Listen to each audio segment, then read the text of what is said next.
I didn't want to buy the cameras. I've always hated the idea of being watched, even if I'm the one doing the watching. But the noises started a month ago. At first, it was just the house settling, a creak in the floorboards, the pipes groaning. But then it changed.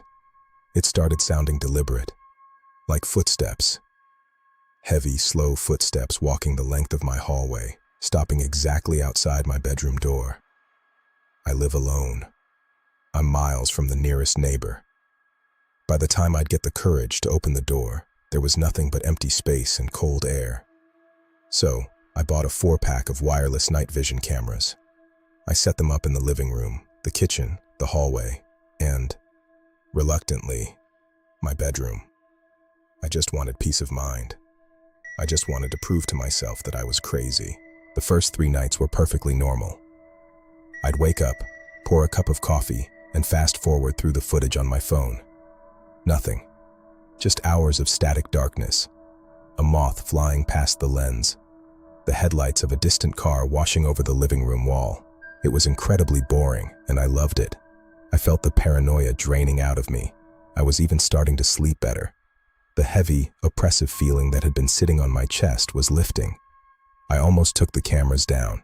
I told myself it was just stress from work, manifesting as auditory hallucinations. The mind can play terrible tricks on you when you're isolated. I was ready to close the book on the whole thing, but then came night 4. And that's when I realized the mind isn't the only thing that plays tricks. I was reviewing the living room feed from night 4. At exactly 3:14 a.m., the television turned itself on. I didn't have any smart home routines set up. I didn't even have the remote in the living room. I keep it on the kitchen counter. But there it was. The TV flared to life, casting a harsh, flickering light across the empty room. It wasn't playing a channel. It was just pure, unadulterated static. I watched the footage for 20 minutes. The static just kept churning. But what really chilled me wasn't the TV. It was the fact that the static on the screen, it wasn't random. There were patterns in the noise, shapes moving within the white snow. It looked like faces pressed against the glass from the inside, trying to push their way out into my living room. Night 5. The kitchen camera.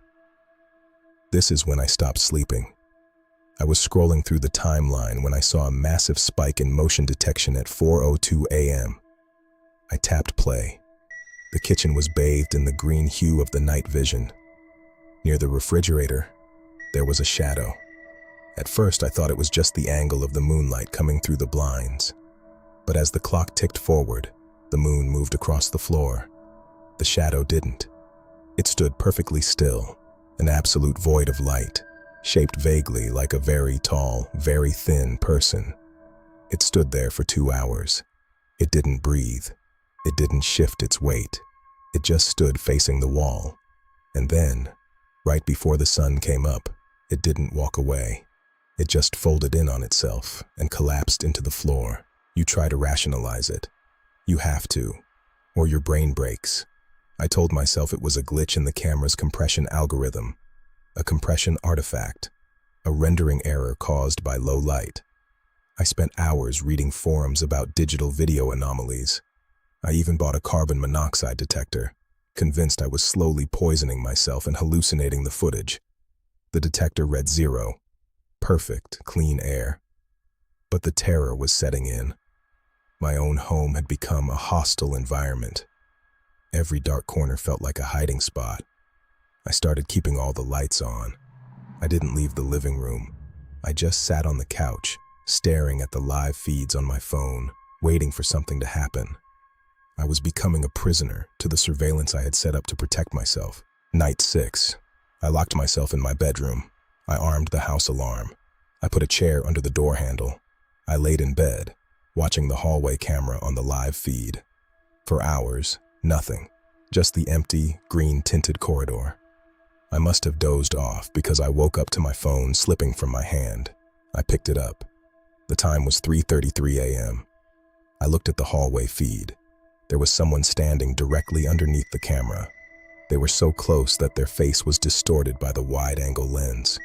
They were staring straight up at the red recording light. And God help me. The face. It was my face. It was me, standing in the hallway, staring at the camera with wide, dead, unblinking eyes. I was looking at myself. I was paralyzed.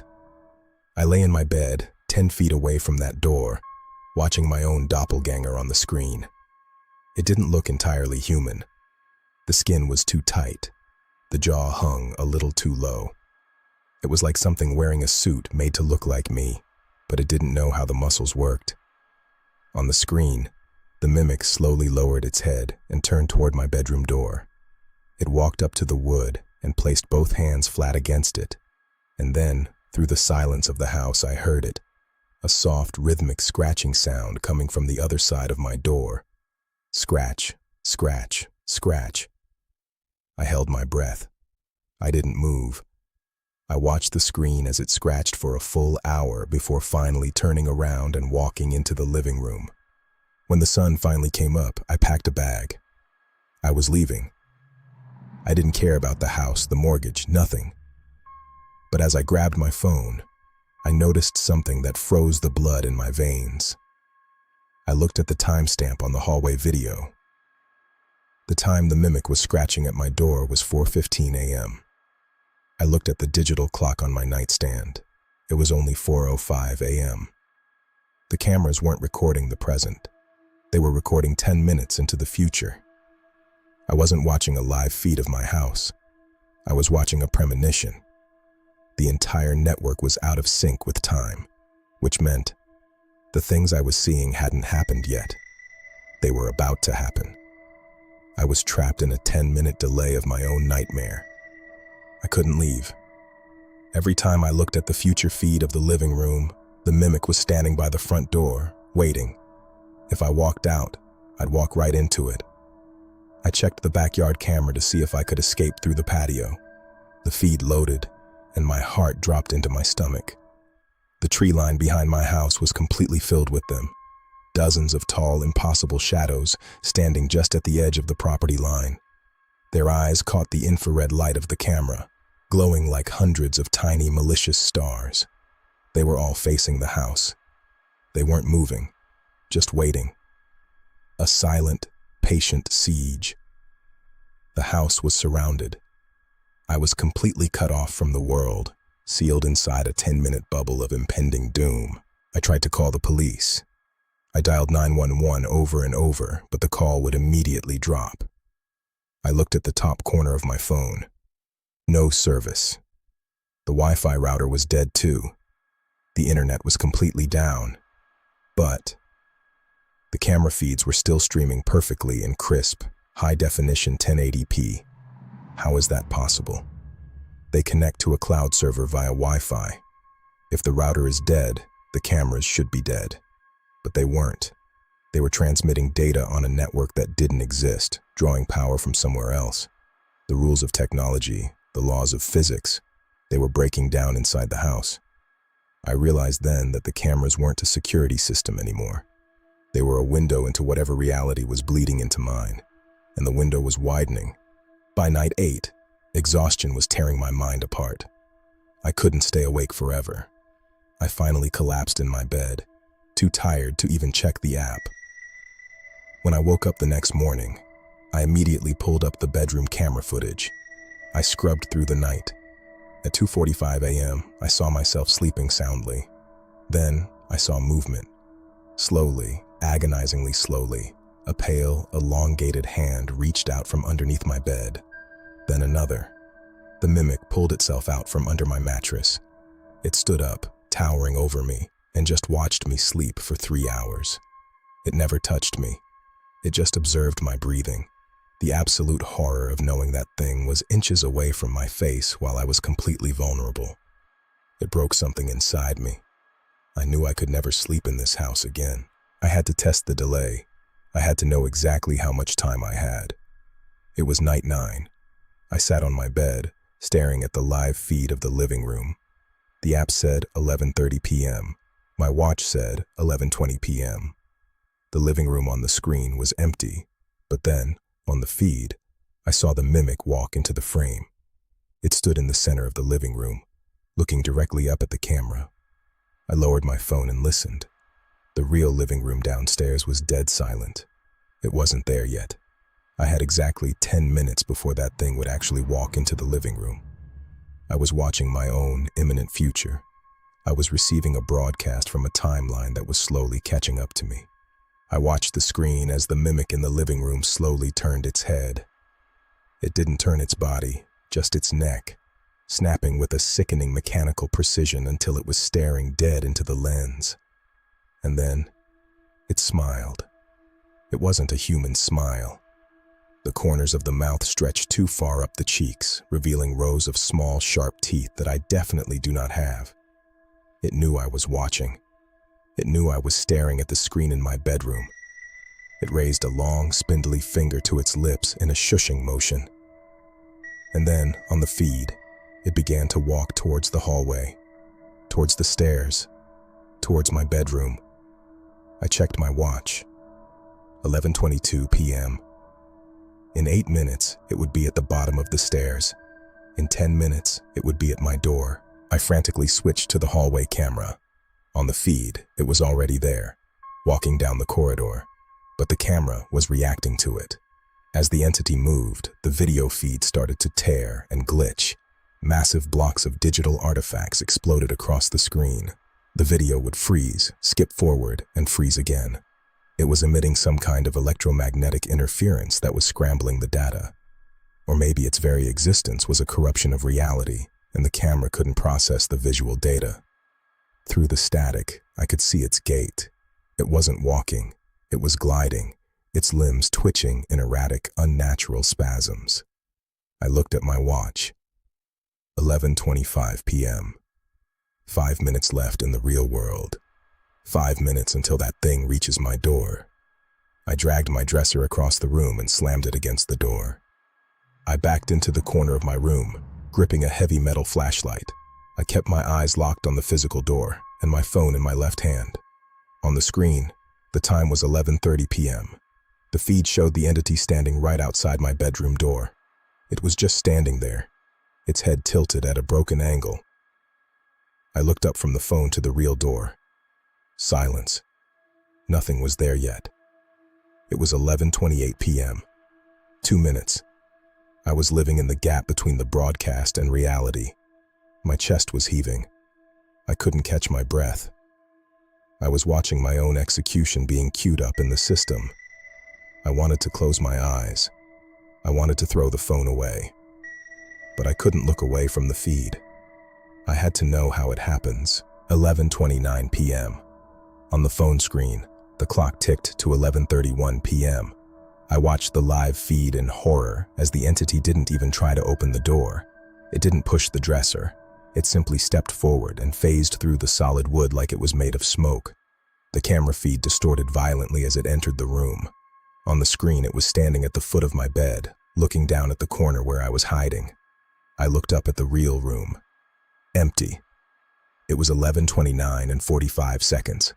15 seconds left. 15 seconds until the future caught up to the present. The entity on the screen raised its arm, pointing a long, jagged finger directly at the camera lens. At me. 10 seconds. 5 seconds. The digital clock on my wall clicked to 11:30 p.m. The moment the clock hit 11:30, the air in the room dropped 20 degrees. I could see my own breath. The power in the entire house died with a deafening metallic clunk. The digital clock vanished. The streetlights outside vanished. Complete, pitch-black darkness. But my phone was still glowing. I looked down at the screen. The camera feed was still running on battery backup. On the screen, the entity was lunging toward the camera, its mouth opening to reveal an endless dark void. And then, in the real world, in the pitch black of my room, I heard it. A wet, ragged breath, right next to my left ear. It had crossed the delay. It was here. The future had arrived. I swung the flashlight blindly in the dark, screaming at the top of my lungs. The camera feeds on my phone all simultaneously erupted into red static. The network was collapsing under its presence. It wasn't just a physical attack. It was a digital erasure. I could feel the cold radiating off its body. It didn't have hands. It had claws made of freezing static. Every time it touched me, it felt like my memories were being deleted, like chunks of my identity were being corrupted. Every bit of me was being unwritten by the future. I'm no longer part of the present. I am becoming static. I am being erased. Help me. Someone please help me. It's so cold. It's so dark. I can't feel my hands. I can't feel my heart. I'm just noise now. I'm just noise in the machine. The next morning, the sun rose over an empty house. The front door was wide open, swinging gently in the morning breeze. The living room was untouched. The kitchen was clean. But the bedroom was a disaster zone. The dresser was splintered into pieces. The mattress was torn to shreds. There was no blood, no signs of a struggle that made any physical sense, just destruction and silence. The police arrived 3 days later after a neighbor noticed the door open. They searched the property, the woods, the surrounding miles. They brought in dogs. They brought in helicopters. They found absolutely nothing, no footprints, no DNA. It was as if the owner of the house had simply ceased to exist, erased from the physical world. But the police did find one thing. They found the security cameras. The police downloaded the footage from the cloud server. They watched the empty house for hours. They saw the TV turn on. They saw the shadows in the kitchen. But when they got to night 9, the footage didn't show an attack. It didn't show a monster. It just showed the owner of the house standing in the middle of the bedroom, staring at his phone. And then, at exactly 11:30 p.m., his body began to pixelate. He fragmented into digital static, drifting apart like ash in the wind, until there was nothing left but an empty room. The authorities ruled it a technical glitch, an unsolved disappearance. But the cameras are still running. And if you look closely at the living room feed, inside the static of the television, you can see a face screaming to be let out. Help me, help me, help me.